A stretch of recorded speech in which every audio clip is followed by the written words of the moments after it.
बिस्मिल्लाहिर्रहमानिर्रहीम वस्सलातु वस्सलामु अला अशरफिल मुरसलीन अल मबऊस रहमतल लिल आलमीन। आपके शरई मसाइल का जवाब लेकर हाजिर हैं।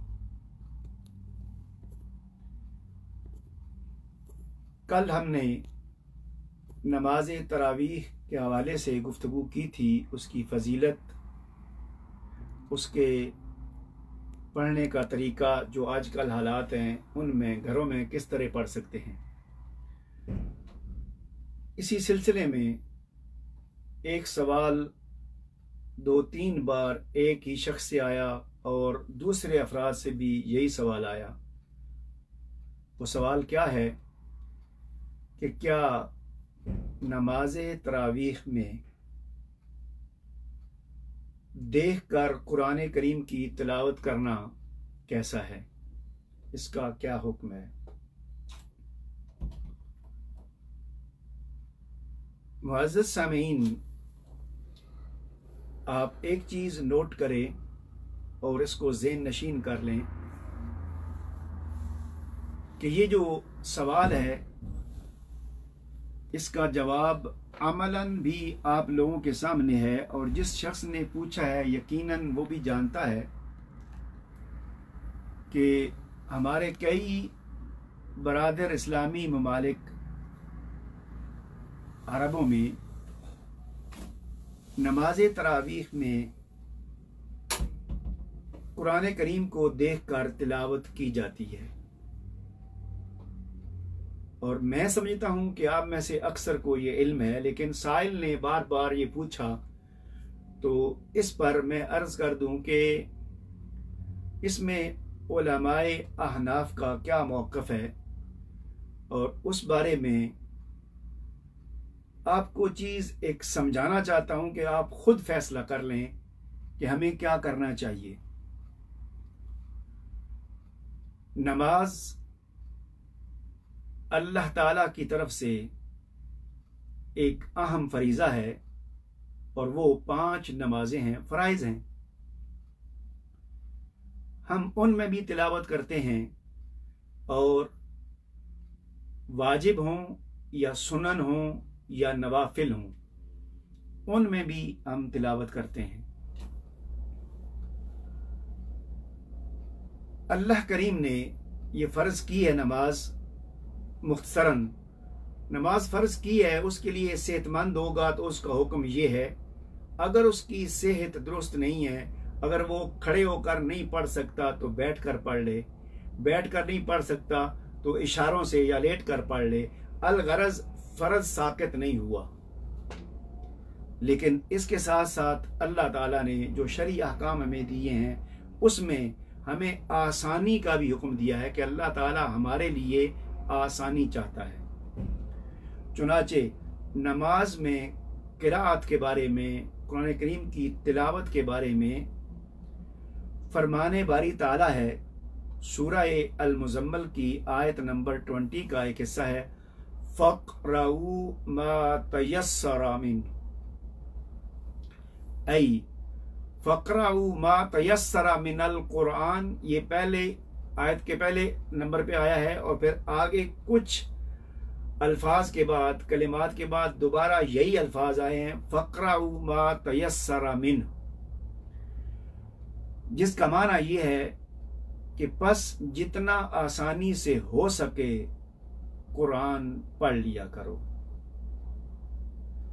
नाज़रीन, गौर करें कि इन अल्फाज में कि जितना हो सके आसानी से पढ़ लिया करो, और ये कुरान करीम मुखातिब है हुज़ूर नबी करीम सल्लल्लाहु अलैहि वसल्लम से। मुख्तसरन ये कि आप नमाज तहज्जुद अदा फरमाते थे, आपके पास कुछ सहाबा साथ आते थे, कुरान करीम लंबी तिलावत करते थे, तो अल्लाह करीम ने ये आयत करीमा नाजिल फरमाई कि जितना आसानी से पढ़ सकें इतना पढ़ लिया करें।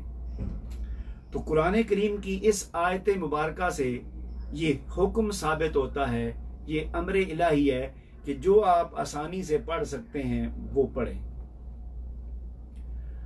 दूसरी दलील मुस्नद इमाम अहमद बिन हम्बल और सुनन नबी दाऊद में एक रिवायत आई है, जो कि टाइम थोड़ा है, मैं सिर्फ हदीस के अल्फाज पढ़ता हूँ मतन। आमरना नबीयुना अन नक़रा बिफातिहतिल किताबि व मा तयस्सर। हमारे नबी मुकर्रम सल्लल्लाहु अलैहि वसल्लम ने हमें हुक्म दिया है कि हम सूरह फातिहा के साथ जो कुरान करीम से मयस्सर हो यानी आसान हो वो पढ़ लें। इसी तरह इसकी तायीद में हज़रत अब्दुल्लाह इब्न अब्बास रदी अल्लाह ताला अन्हु का एक फरमान है। आप फरमाते हैं कि हज़रत अमीरुल मोमिनीन हज़रत उमर बिन ख़त्ताब रदी अल्लाह ताला अन्हु ने इस बात से मना फरमाया कि इमाम कुरान देख कर इमामत करें। हदीस के कलिमात हैं, अन इब्न अब्बास रदी अल्लाह अन्हुमा क़ाल नहाना अमीरुल मुमिनीन उमर रदी अल्लाह अन्हु अन यउम्मन नास फिल मुसहफ। इस हदीस को इमाम अबू दाऊद ने रिवायत किया है अपनी सुनन में। चुनाचे फुक़हाए अहनाफ के नज़दीक और ख़ास तौर पर इमाम आज़म अबू हनीफा रहमा के नज़दीक नमाज खा वो नफल हो, तरावीह हों या फ़राइज़ दर्जा औला हैं, इनमें देख कर पढ़ना, कुरान करीम को देख कर तिलावत करना इसकी ये दुरुस्त नहीं है। अब उसके आगे उन्होंने मज़ीद बेशुमार असबाब बयान किए हुए हैं और वो असबाब मुख्तसरन ये है कि एक ये है कि जब इंसान कुरान करीम को देख कर पढ़ता है या उस वक्त पढ़ता था, कुरान करीम को देख कर पढ़ना, पढ़ते हुए उल्टना, उठाना, सफ़ा पलटना, ये सारे ये आता है कसरत से हरकत करने का, और कसरत से हरकत करना नमाज के अंदर अहनाफ के नज़दीक दुरुस्त नहीं है। दूसरी एक और चीज़ कि नमाज के दौरान नबी करीम सल्लल्लाहु अलैहि वसल्लम का फरमाने आलिशान है कि नमाज की हालत में आप अपनी निगाह सजदागाह की तरफ रखें, और हुजूर नबी करीम सल्लल्लाहु अलैहि वसल्लम अपनी निगाह सजदागाह पर ही नमाज के दौरान रखते थे। चुनाचे जब आप कुरान करीम पढ़ेंगे तो आपकी निगाह सजदागाह की तरफ नहीं होगी, जहाँ भी कुरान करीम होगा, खा आपके हाथ में होगा या दाईं तरफ होगा या सामने होगा, तो आपकी निगाह वहाँ पर होगी। इससे उनके नज़दीक नमाज के अंदर जो खुशू व खुजू है, जो कि नमाज का मकसद है, वो फौत हो जाता है। चुनाचे इस एतबार से उन्होंने इससे इज्तिनाब करने का हुक्म फरमाया है। और मैं भी यही कहूँगा कि जब अल्लाह करीम ने हमें आसानी से कुरान करीम पढ़ने का हुक्म दिया है, तो हम अपने आप को मुश्किल में क्यों डालते हैं। अगर किसी को चंद सूरतें याद हैं तो वो सूरतें पढ़ लें, यानी सूरह फातिहा तो हर रकत में वाजिब है, वो पढ़नी ही पढ़नी है। उसके साथ साथ उसके बाद जिस बंदे को जो सूरत याद है आसानी से पढ़ ले और ज़्यादा सूरतें याद करने की कोशिश करे, और अगर कोई चाहता है कि लंबी रकतें करे तो वो सूरतें ज़्यादा करके एक ही रकत में वो सूरतें पढ़ ले, तो ये अफजल चीज़ है।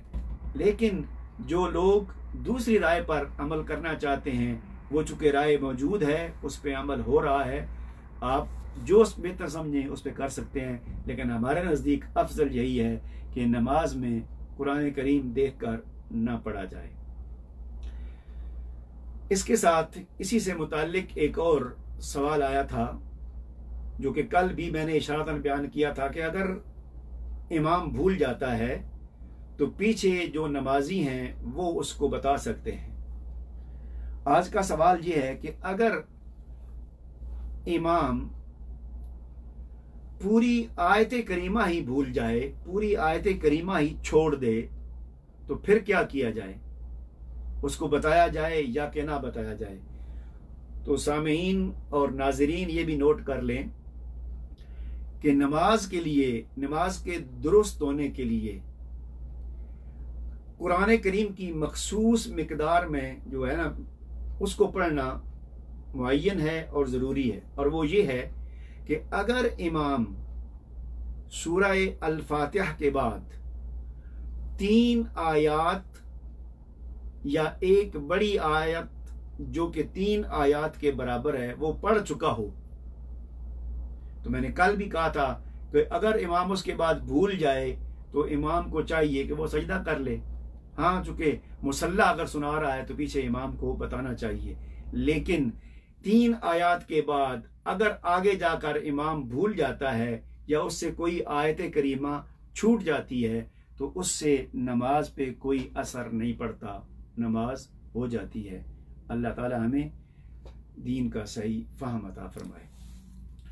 आज जो दूसरा सवाल है वो मैंने कल भी आपसे जिक्र कर दिया था कि हम उसको लेंगे, और वो है सजदा साहब के हवाले से। कल एक एंगल मैंने आपको बता दिया था कि फ़र्ज़ नमाजों में जो तीसरी और चौथी रकत है उसमें कोई भी आयात पढ़ना या कुरान करीम की तिलावत करना वो मना है। उसके बारे में सवाल था कि अगर किसी शख्स ने वो पढ़ ली तो क्या उस पर सजदा साहब होगा। इसके अलावा इससे मुताल्लिका ये भी सवाल है कि सजदा साहब क्यों है, ये भी सवाल था कि उसका सही तरीका क्या है, और ये भी सवाल आए हैं कि क्या जो भी कमी बेशी हो जाए उस पर सजदा साहब लाजिम है। नाज़रीन मुकर्रम, सजदा साहब, सजदा का माना और मफहूम आपको इल्म है। साहब चूंकि अरबी का लफ्ज़ है, इसका माना और मफहूम नोट कर लें कि साहब का माना है भूल जाना। क्या माना है? साहब का माना है भूल जाना। तो भूल जाने को साहब कहते हैं। तो इस्तिलाह में, शरीयत में सजदा साहब से मुराद ये है कि अगर नमाज में खा वो इमाम हो या मुनफरिद हो, कोई शख्स अकेला नमाज पढ़ रहा हो या इमाम नमाज पढ़ा रहा हो, किसी सूरत में भी उससे अगर कोई चीज़ भूले से छूट गई है या कोई चीज़ भूले से इजाफा हो गया है या कोई चीज़ कम हो गई है, तो इस सूरत में सजदा साहब लाजिम आता है। अब सवाल साइल का कि क्या हर कमी बेशी से सजदा साहब लाजिम आता है, तो इसका जवाब ये है नहीं। नमाज के अंदर कुछ चीजें फर्ज और रुकन हैं, कुछ चीजें वाजिब हैं, कुछ चीजें सुन्नत हैं और कुछ मुस्तहब्बात हैं। अब नमाज के अंदर इन तमाम चीज़ों को नोट करें कि किस सूरत में सजदा साहब जो है वो लाजिम आता है। तो अब मुख्तसरन ये है कि साइल का कि हर कमी बेशी से, तो अगर आप में से किसी से कोई सुन्नत नमाज के अंदर जो है वो रह जाए या कोई मुस्तहब तर्क हो जाए तो उससे सजदा साहब लाजिम नहीं आता, और अगर कोई रुकन रह जाए, मिस हो जाए पूरा का पूरा, तो उससे नमाज दोहरानी होती है। अब बच गए वाजिबात। तो गोया के सजदा साहब का ताल्लुक वाजिबात नमाज के साथ है कि अगर वाजिबात नमाज में से कोई चीज़ भूल कर अगर तर्क हो गई या छूट गई तो उस सूरत में सजदा साहब से नमाज दुरुस्त हो जाएगी। अब ये सिर्फ नमाज में ही नहीं, ये तरीका कार, ये अल्लाह करीम का तरीका कार इबादत में है। जैसे अभी हम माह रमज़ान में हैं, तो माह रमज़ान का जो सदका फ़ित्र है उसका एक सबब ये है कि जिस शख्स ने रोज़े रखे हैं, अगर उसके रोज़ों में किसी किस्म की कोई कमी रह गई है तो वो सदका फ़ित्र से पूरी हो जाएगी। और दूसरी चीज़, हज के दौरान जो वाजिबात हैं उनमें अगर कोताही हो जाए तो हज के दौरान हाजी पर अल्लाह करीम ने दम लाजिम किया है, यानी कुर्बानी देना। तो वो जो हज में कमी, कोताही या वाजिब तर्क होने की वजह से दम लाजिम आता है, कुर्बानी देनी होती है, वो भी गोया उसकी कमी पूरी करना है। इसी तरह सदका फितर का एक पहलू ये है कि रोज़ेदार से जो खामियां और कोताहियां रह गई हैं उनको दूर करना है। और इसी तरह अल्लाह करीम ने नमाज में अगर कोई कमी बेशी हो गई है और वो वाजिबात में से है तो उनको करेक्ट करने के लिए, सही करने के लिए जो है वो सजदाए साहब है। अब वाजिबात काफ़ी हैं, मैं चंद एक अहम जो है वो आपको बता देता हूँ ताकि आप नोट कर लें। तो उस सूरत में अगर उनमें से कोई रह जाए भूल कर तो सजदा साहब करने से नमाज दुरुस्त हो जाती है। अब वो बताने से पहले चूंकि ये भी था कि सजदा साहब करते कैसे हैं, ये भी नोट कर लें कि सजदा साहब करने का तरीका ये है कि आप जब आखिरी तशहुद, अगर 4 रकत नमाज है तो आखिरी तशहुद होगा और 2 रकत नमाज है तो एक ही तशहुद होगा। तशहुद आप बैठे हैं तो अहनाफ के तरीका के मुताबिक आपने जब तशहुद पढ़ लिया और अब्दुहु व रसूलुहु इस कलमे तक पहुंचे और आपने पढ़ लिया तो आप अपनी दाईं तरफ सलाम फेरेंगे और सलाम फेर कर आप 2 सजदे करेंगे और 2 सजदे करके फिर से तशहुद को दोबारा शुरू करेंगे। अत्तहियातु लिल्लाहि से लेकर फिर यौम यक़ूमुल हिसाब तक पढ़ के आप नमाज को ख़त्म करेंगे। अब आप जो है वो नमाज के वाजिबात जिनके तर्क होने से, जिनके रह जाने से सजदा साहब लाजिम आता है और सजदा साहब अदा करने से नमाज सही हो जाती है, वो चंद एक ये हैं कि फ़र्ज नमाजों की पहली रकतों में किरात करना, यानी फ़र्ज नमाज की पहली रकतों में किरात ना करना और फ़र्ज नमाजों की तीसरी चौथी रकत के अलावा तमाम नमाजों की हर रकत में सूरह फातिहा पढ़ना।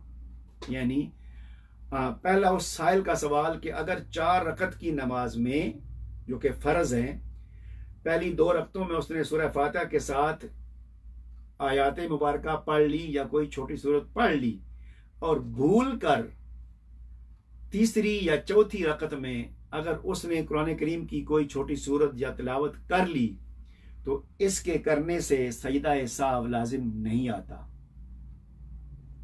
अगरचे ये पढ़नी नहीं चाहिए लेकिन इसके करने से सजदा साहब लाजिम नहीं आता क्योंकि इससे कोई वाजिब तर्क नहीं हुआ। इसलिए दूसरी बात यह है कि फ़र्ज नमाजों की पहली 2 रकतों में और वाजिब, सुन्नत और नफल नमाजों की तमाम रकतों में सूरह फातिहा के बाद कोई सूरत या बड़ी आयत या 3 छोटी आयत पढ़ना ये वाजिब है। अगर इसमें से कोई चीज़ रह जाएगी तो सजदा लाजिम है। सूरह फातिहा को किसी और सूरत से पहले पढ़ना, यानी सूरह फातिहा तो हर रकत में वाजिब है, वो आपने पढ़नी है, लेकिन अगर आपने सूरह फातिहा से पहले कोई और सूरत पढ़ ली तो गोया कि आपने वाजिब को अपनी जगह से हटा दिया है, तो इस वजह से सजदा साहब लाजिम आता है। इसके अलावा आप अगर 4 रकत की नमाज पढ़ रहे हैं तो जो दरमियान का तशहुद है वो आप भूल गए हैं, खा इमाम भूल गया है या आप अकेले नमाज पढ़ रहे हैं वो भूल गए हैं, तो उस सूरत में भी आप पर सजदा साहब जो है वो लाजिम आएगा और आप सजदा साहब करके नमाज को दुरुस्त कर सकते हैं, चूँकि ये भी वाजिब है। तो अलगरज वाजिबात जो हैं वो काफ़ी हैं। तो मैं सामीन से और नाजरीन से यही कहूँगा कि हर वाजिब जो भी नमाज के अंदर है अगर तर्क हो जाए, भूल जाएं, तो उसके तर्क करने पर सजदा साहब लाजिम आता है। आप अहबाब नमाज के वाजिबात नोट कर लें, याद कर लें या किसी से पूछ लें। अल्लाह ताला हमें सही मानों में शरीयत पर अमल करने की और उसे समझने की तौफीक अता फरमाए।